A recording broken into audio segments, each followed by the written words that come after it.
हमारे राज्य को पूरे देश में नंबर 1 स्थान मिला है भाइयों बहनों। ये हमारे लिए बहुत गौरव की बात है। आज जब हमारा राज्य बना था सन 2000 में, तब से लेकर अभी तक अगर हम अर्थव्यवस्था की बात करें तो इसमें 26 गुना की अभी बढ़त हो चुकी है। और हमारा बजट जो मात्र 4000 करोड़ का होता था, कितने का लक्ष्मी जी? 4000 करोड़ का। अब ये हमारा बजट बढ़कर 1 लाख करोड़ से ऊपर जा चुका है। आज सड़कों के अगर हम बात करें, सड़कों का जाल तब से लेकर 2 गुना बढ़ चुका है। बिजली उत्पादन हमारा 4 गुना बढ़ गया है। और तो और रिवर्स पलायन हो रहा है। लोग बड़े बड़े शहरों से वापस अपने गांवों की ओर आ रहे हैं। और पलायन निवारण आयोग की रिपोर्ट में 44% रिवर्स पलायन हुआ है। बड़े बड़े शहर छोड़कर आज लोग अपने घर, अपने पूर्वजों के स्थान उत्तराखंड वापस आ रहे हैं। भाइयों बहनों, इसके साथ साथ हमने देवभूमि के मूल स्वरूप की रक्षा के लिए भी हम मजबूती के साथ काम कर रहे हैं। हम देवभूमि के देवत्व को किसी भी कीमत पर उसका नुकसान नहीं होने देंगे, उसके अस्तित्व पर कोई संकट ना आए, यह हमारा संकल्प है। इस संकल्प को लेकर हम काम कर रहे हैं। हमने साफ कह दिया है कि देवभूमि में अतिथि देवो की परंपरा चलेगी, लेकिन देवभूमि में मर्यादा तोड़ने वालों को कोई स्थान यहां नहीं मिलने वाला है, कोई जगह उनके लिए नहीं है। इसी संकल्प के साथ हमने चाहे धर्मांतरण रोकने का कानून लागू किया हो, दंगा नियंत्रण का कानून लागू किया हो, और ऐसी ताकतें जो देवभूमि में विभाजन करना चाहती है उनको हमने करारा जवाब देने का काम किया है। चाहे आज वो लैंड जिहाद, लब जिहाद, थूक जिहाद, ऐसी विकृतियों के खिलाफ हम जीरो टॉलरेंस की नीति के तहत काम कर रहे हैं और उसके परिणाम आपके सामने हैं। अभी विधायक जी ने कहा कि वो जमीन एक ऐसे व्यक्ति को दी गई जो लगातार ऐसे संस्थान बनाता है जिसके कारण से वहां से राष्ट्र के अंदर विघटनकारी ताकतें पैदा होती हैं।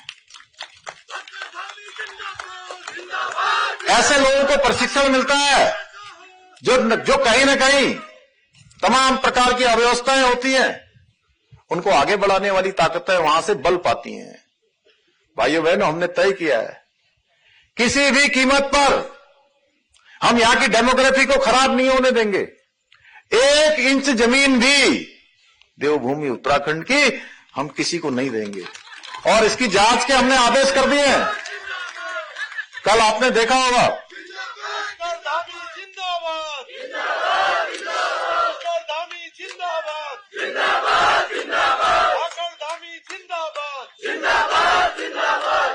आप देख लीजिए, कहते सबूत लाइए। सबूत इसी विधानसभा में गए हैं। पिछले चुनाव में 2022 में इसी विधानसभा में कहा गया था कि हम सरकार में आएंगे तो क्या बनाएंगे, आप लोग बताइए। मैं नहीं कह रहा हूं, आप लोग बोलिए जोर से, क्या बनाएंगे इन्होंने कहा था। भाइयों बहनों, देवभूमि के लोगों ने एक बार आपको रास्ता दिखा दिया है कि आप ये बनाएंगे और हम आपको क्या बना के भेज देंगे। अब आप लोग फिर से उसी रास्ते पर हैं। अब अगली बार की भी आप लोग तैयारी कर लीजिए, क्योंकि मैं आपसे कह रहा हूं, उनसे कह रहा हूं, आपसे नहीं, उनसे कह रहा हूं, क्योंकि आप सुधरने वाले नहीं हो। आपको जनता बार बार नकार रही है, बार बार बाहर का रास्ता दिखा रही है, कह रही है कि आपको बहुत मौका हमने दिया। अरे भाई, हम इतने अच्छे काम भी कर रहे हैं, रोज अच्छे अच्छे कानून बना रहे हैं, रोज हमारा राज्य देश के प्रमुख राज्यों में हमारा नाम आ रहा है। अरे कभी थोड़ी प्रशंसा भी कर दीजिए। मुझे लगता है कि अगर ये लोग थोड़ी प्रशंसा कर देते तो आप लोगों को भी अच्छा लगता। कि भाई चलो अब तो है, इनको भी थोड़ा सही लग रहा है। और तो और आप कहां से प्रशंसा करोगे? आपके नेता, आपके युवराज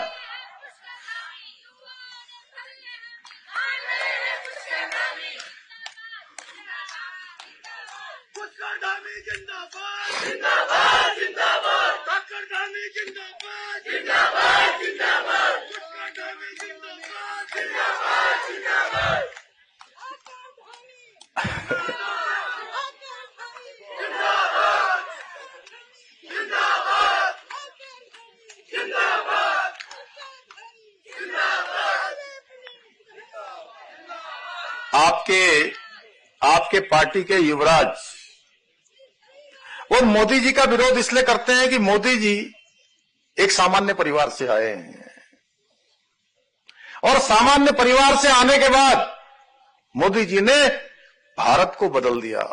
आज भारत को विश्व के अंदर चौथी सबसे बड़ी आर्थिक शक्ति बना दिया, सेना के क्षेत्र में आत्मनिर्भर बना दिया, आज वैश्विक मंच पर भारत का मान सम्मान बढ़ा दिया। आज दुनिया का कोई भी बड़ा निर्णय दुनिया में होने से पहले लोग भारत के रुख का इंतजार करते हैं। देश के 30 करोड़ लोगों को गरीबी रेखा से बाहर निकाल दिया, और मोदी जी कहते हैं कि 140 करोड़ भारतवासी मेरा परिवार है। आपको परेशानी होती है क्योंकि प्रधानमंत्री का पद तो आपके परिवार की जागीर हुआ करता था। आप सोचते थे कि ये तो केवल हम ही इस पर जा सकते हैं, एक सामान्य व्यक्ति कैसे इस देश को इतना अच्छा चला सकता है, कैसे हर व्यक्ति का मान सम्मान, उसके अंदर स्वाभिमान लाने का काम कर सकता है। एक हमारी बहन जो गांव में रहती है उसको कैसे लखपति दीदी बना दे रहा है, एक सामान्य किसान को कैसे आगे बढ़ा दे रहा है, स्टार्टअप खड़े करके नए नए युवाओं को कैसे मौका मिल जा रहा है, हर क्षेत्र में नए नए कानून लाकर धारा 370 समाप्त कर दे रहे हैं मोदी जी। 3 तलाक जैसी जो कुरीतियां थी उन कुरीतियों को समाप्त करने का काम हो रहा है। भगवान राम का मंदिर जिसका हमारी कई पीढ़ियां, कई शताब्दियां लग गई उसमें कि बने, वो भगवान राम का मंदिर मोदी जी के नेतृत्व में बनकर तैयार हो जाता है हमारे ही राज्य में। तो ये आपको हजम नहीं हो रहा है, तो आप मोदी जी का विरोध करते करते करते इतना आगे बढ़ गए हैं कि हमारे देश का भी विरोध करने लगे हैं, विदेशों में जाकर देश की बुराइयां करने लगे हैं, देश की खिल्लियां उड़ाने लगे हैं, सेना का भी अपमान कर रहे हैं।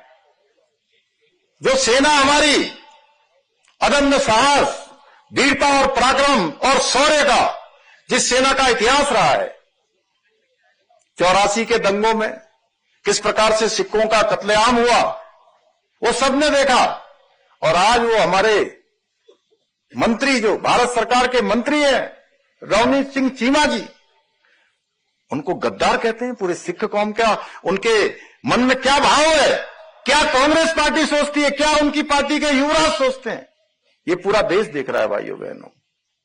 इसलिए उनको मोदी जी से इस बात की चिढ़ है।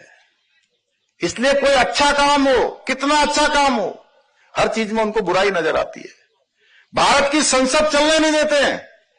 आप देख रहे होंगे जो संसद में चर्चा होनी चाहिए, मोदी जी की माताजी स्वर्गवासी हो गई, उनको भी भला बुरा कहते हैं। ये कांग्रेस के लोगों की मानसिकता है भाइयों बहन। इसलिए हमने तय किया है देवभूमि उत्तराखंड में जिस प्रकार से यहां की मूल संस्कृति है, हम यहां का देवत्व है, हम यहां धर्मांतरण का कानून लागू करते हैं, परेशानी होती है। हम यहां पर लैंड जिहाद के खिलाफ कार्रवाई करते हैं, 12,000 एकड़ जमीन हम खाली करवाते हैं, इनको परेशानी होती है। हम देश में सबसे पहले समान नागरिक संहिता का कानून लागू करते हैं, उसमें भी इनके पेट में दर्द होता है। हम सभी बच्चों के लिए, हम कहते हैं कोई बच्चे हों, किसी के बच्चे हों, उनको अच्छी शिक्षा मिलनी चाहिए। हम मदरसा एक्ट समाप्त करते हैं और अल्पसंख्यक शिक्षा में सुधार का कानून लाते हैं। हम कहते हैं इसमें हमारे सिख समाज के लोग भी रहेंगे, बौद्ध भी रहेंगे, जैन भी रहेंगे, ईसाई भी रहेंगे, पारसी भी रहेंगे, सबको समान अधिकार मिलना चाहिए। उससे भी इनको पेट में दर्द होने लगता है भाइयों बहनों। हम कहते हैं कि हम यहां की डेमोक्रेसी को खराब नहीं होने देंगे, हम अपने बच्चों का भविष्य किसी भी प्रकार से उनको असुरक्षित नहीं सौंपेंगे, उससे भी इनका पेट बहुत दुखता है, हर चीज में इनको परेशानी होती है। अरे भाई, आप देवभूमि को क्या बनाना चाहते हैं? आप जो बनाना चाहते हैं, आपकी ये मनसा देवभूमि के लोग किसी भी कीमत पर पूरी नहीं होने देंगे, किसी भी कीमत पर पूरी नहीं होंगे। इस क्षेत्र में भी इन जिहादियों ने जमीनों का बहुत खेल किया है। इस मंच के माध्यम से मैं बताना चाहता हूं कि ऐसे लोगों की अब खैर नहीं है। हम बिल्कुल 1 इंच भी जमीन नहीं देने वाले हैं, 1 इंच भी इनके साथ कोई कोताही नहीं बरतने वाले हैं। भाइयों बहनों, हमने सख्त भू कानून लागू किया, उसमें भी इनको परेशानी हो गई। हमने ऑपरेशन कालनेमी चलाया, जो धर्म के मार्ग पर बाधा बन रहे थे, सनातन धर्म को नुकसान पहुंचाने का काम कर रहे थे, उसमें भी इनको परेशानी होती है।